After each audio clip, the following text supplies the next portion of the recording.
Now let's talk about comparison operators. You just saw one. I just showed you this one, the double equal sign, and be very mindful that you're not using the assignment operator, which is one equal sign. Two equal sign says, is it equal? One equal sign says, make this equal to that. Okay, so in one case, you're doing something with one equal sign. In the other one, you're asking a question. Are these things equal? Comparison statements always come out to true or false.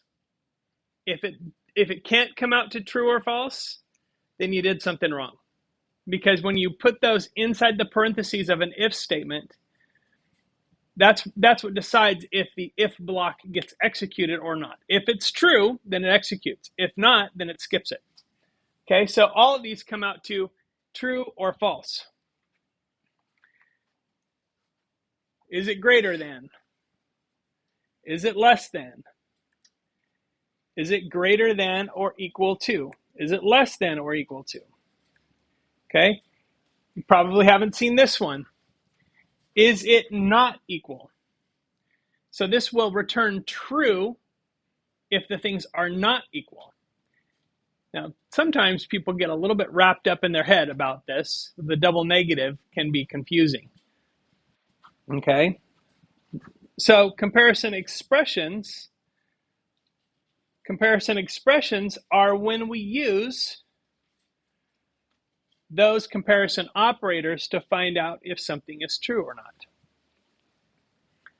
True or false?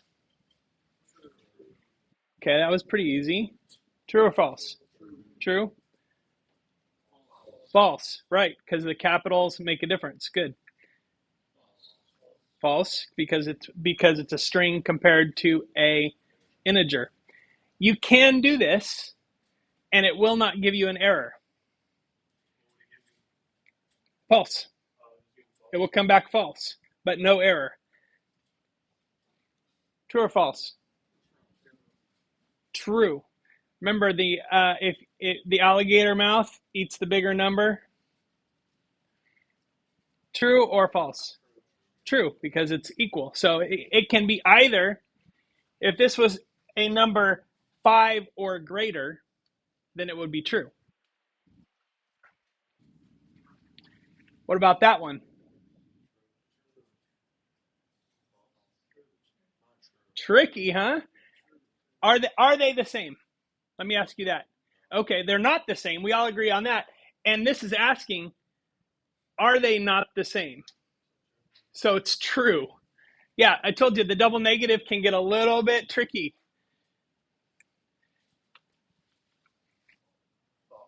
False.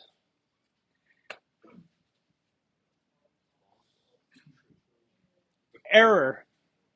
You cannot determine whether a string is bigger or smaller than an integer. Yes. What if you assign this string to something?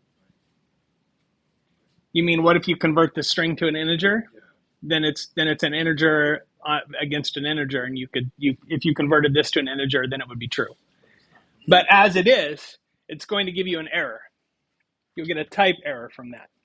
Same with this, type error. You cannot do a greater than or less than comparison on a string versus an integer or any kind of number. Okay? So those are just a few examples, but all of these could go in parentheses, and that would determine whether that if block gets executed or not.